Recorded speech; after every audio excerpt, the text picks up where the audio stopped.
नमस्कार, मैं मोहम्मद आसिफ और आप देख रहे हैं SPN 9 न्यूज़। 2024 के चुनाव नज़दीकी हैं और उसको लेकर तमाम पार्टियां एड़ी चोटी की ताकत लगा रही है। बीजेपी की टीम की तरफ देखेंगे तो एक से बढ़कर एक धुरंधर और दिग्गज उनमें शामिल हैं। उनकी टीम 2014 से ही बहुत मजबूत है और उनको तोड़ना या उनको बिखेरना इतना आसान विपक्ष के लिए नहीं है, क्योंकि विपक्ष खुद ही बिखरा हुआ। लेकिन इन सब के बीच में राहुल गांधी की जो एक नई टीम चली है, क्योंकि आप जानते हैं कि सोनिया गांधी और मनमोहन सिंह के वक्त का टीम एक अलग था, गुलाम नबी आज़ाद के वक्त का टीम अलग था, लेकिन राहुल गांधी का एक यूथ टीम चला है जिसमें कन्हैया कुमार हैं, इमरान प्रतापगढ़ी हैं, सचिन पायलट हैं और बहुत सारे यूथ उनमें शामिल हैं। 2024 में जीत हार किस बेस पे होगी, क्या विकास के नाम पर होगा, किस मुद्दे पर होगा, इसी को लेकर इमरान प्रतापगढ़ी जो कांग्रेस के सांसद भी हैं और वो यूथ नेता भी हैं, युवा नेता हैं, वो किस तरीके से हमलावर हो रहे हैं, मोदी सरकार के हर एक पहलू पे कैसे बात कर रहे हैं और कैसे आज लोगों को धोखा दिया जा रहा है, कैसे लोगों को मूर्ख बनाया जा रहा है, इसकी सच्चाई वो बजब्ते संसद से ही बता रहे हैं। और ये जानना, ये समझना, ये देखना आपका बहुत ज़रूरी है कि आखिर आज किस तरीके से देश के लोगों को मूर्ख बनाया गया और फिर भी सरकार सत्ता में काबिज है।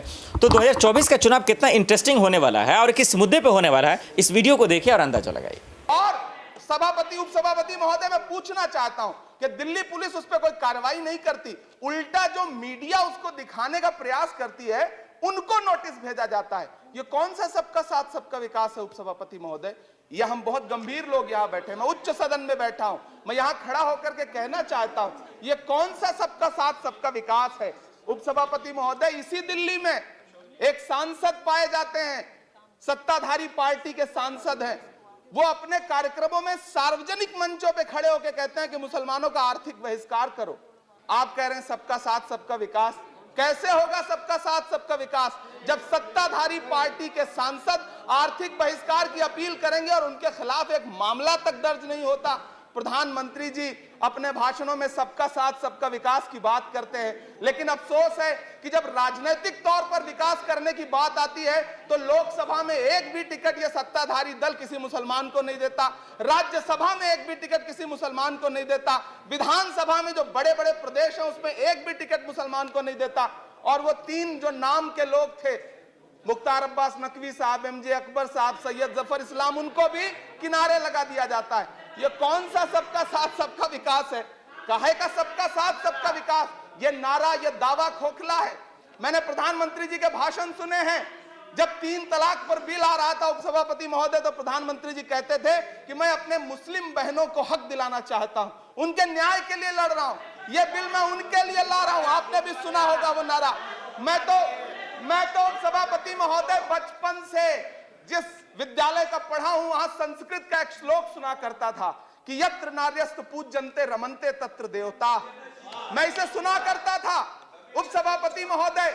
और फिर आज जब यहां सदन में खड़ा हूं तो मैं पिछले दिनों लाल किले से प्रधानमंत्री जी की, लाल किले की प्राचीर से वो भाषण, उनकी वो तकरीर भी सुन रहा था, जब वो कह रहे थे कि महिलाओं को बिना हक दिलाए देश आगे नहीं बढ़ सकता। जब वो लाल किले की प्राचीर से ये बात बोल रहे थे तो उस भाषण के महज 2.5-3 घंटे बाद उनके गृह राज्य गुजरात में बिल्किस बानो के आरोपी रिहा किए जा रहे थे। उसी दिन उन्हें माला पहनाया जा रहा था, उनका सम्मान किया जा रहा था। ये कौन सा सबका साथ सबका विकास है उपसभापति महोदय? मैं तो आपसे कहना चाहता हूं कि जो प्रधानमंत्री जी का इंटरव्यू ले, जो फिल्मी स्टार, जो उनसे पूछे कि आप आम चूस के खाते हैं कि काट के खाते हैं, उसके लिए तो रेड कारपेट बिछा है।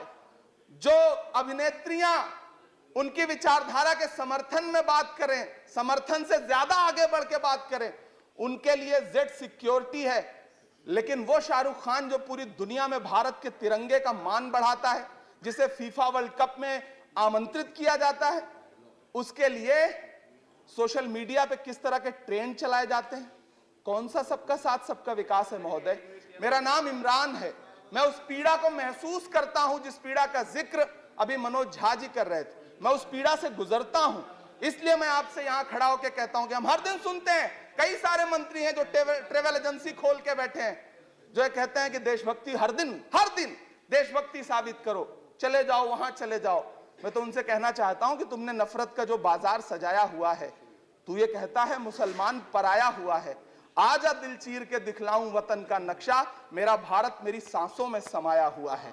हम उसको किसी को हर दिन उसका सबूत नहीं देते फिरेंगे। ऐसे में अगर यह बिल मांग करता है कि मुसलमानों के शैक्षिक और उनके सामाजिक, उनके आर्थिक उत्थान के लिए सरकार उस पर ध्यान दे, तो फिर तकलीफ क्या है, दिक्कत क्या है? क्या आपका जो नारा है वो झूठा है? क्या सबका साथ सबका विकास का नारा सिर्फ खोखला है? बजट से तो यही जाहिर होता है, आप लगातार घटाते जा रहे हैं बजट, आप लगातार कटौती करते जा रहे हैं। पूरे देश में प्रधानमंत्री जी दावा करते थे सबका साथ सबका विकास के नारे के साथ कि 2022 में हर व्यक्ति के छत पर, घर पर, सर पर छत होगी। यह प्रधानमंत्री जी का उद्धृत किया गया बयान है। लेकिन मैं तो आपसे यह कहना चाहता हूं, आप असम उठा के देख लीजिए, आप मध्य प्रदेश उठा के देख लीजिए, आप उत्तर प्रदेश उठा के देख लीजिए, एक दैत्याकार बुलडोजर है जो चारों तरफ घूम रहा है, और जिनके सरों पर छत है भी उन छतों को भी छीन लेना चाहता है। लेकिन क्या प्रधानमंत्री जी इसे देखते नहीं है? क्या भारतीय जनता पार्टी सरकार के जिम्मेदार नेता इसे देखते नहीं है कि वो बुलडोजर सिर्फ लोगों का घर नहीं कुचल रहा है, संविधान को कुचल रहा है, लोकतंत्र को कुचल रहा है।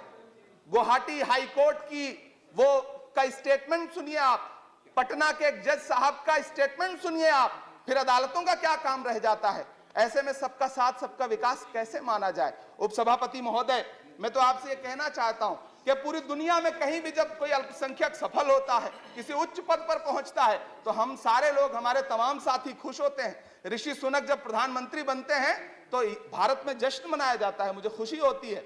आप दुनिया के किसी दूसरे देश में अल्पसंख्यक अगर सफल होता है तो आप खुश होते हैं, मिठाइयां बांटते हैं।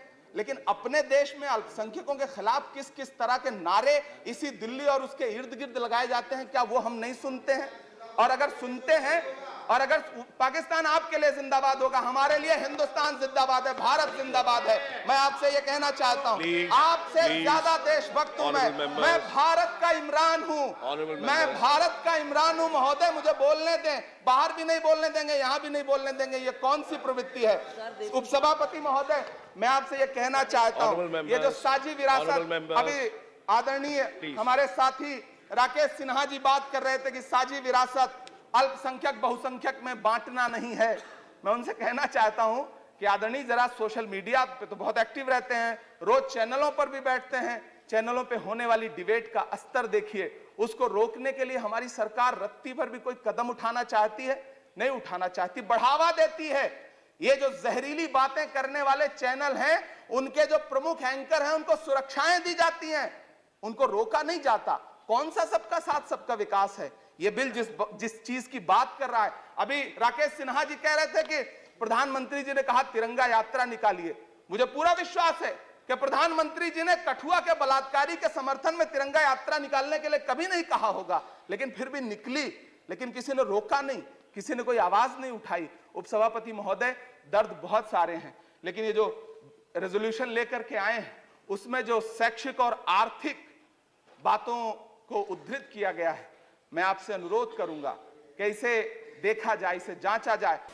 आपने देखा और देखकर आप समझ गए होंगे कि दरअसल आज विपक्ष के भले ही बातों पे लोगों को एहसास या यकीन ना हो, लेकिन जैसे जैसे दिन वक्त गुजरता जाएगा लोगों को एहसास होने लगेगा कि सरकार आपके बारे में नहीं सोच रही है। अगर सरकार आपके लिए सोचती तो देश में इतनी बेरोजगारी नहीं होती। सरकार देश के लोगों के बारे में सोचती, आवामों के बारे में सोचती तो इतनी महंगाई नहीं होती। आज महिलाओं के लिए सिलेंडर इतनी महंगे हो गए कि वो उससे परेशान है, युवाओं के लिए आज बेरोजगारी इतनी है कि वो उससे परेशान है। आप देख रहे हैं कि हर सेक्टर में कुछ ना कुछ तकलीफें हैं। एक तकलीफ को लोग सह भी लेता है, लेकिन जब ज़रूरत से ज़्यादा तकलीफें बढ़ जाएं तो फिर लोग कहीं ना कहीं बेबस होते नजर आ रहे हैं, और वही हालात इस वक्त देश में चल रहे हैं जिसको इमरान प्रतापगढ़ी साफ शब्दों में बताते नजर आ रहे हैं। बहरहाल देखते हैं आने वाले वक्त में क्या कुछ होता है। आज के लिए इतना ही, मुझे दीजिए इजाजत। आप देखते रहे SPN9 न्यूज़। नमस्कार।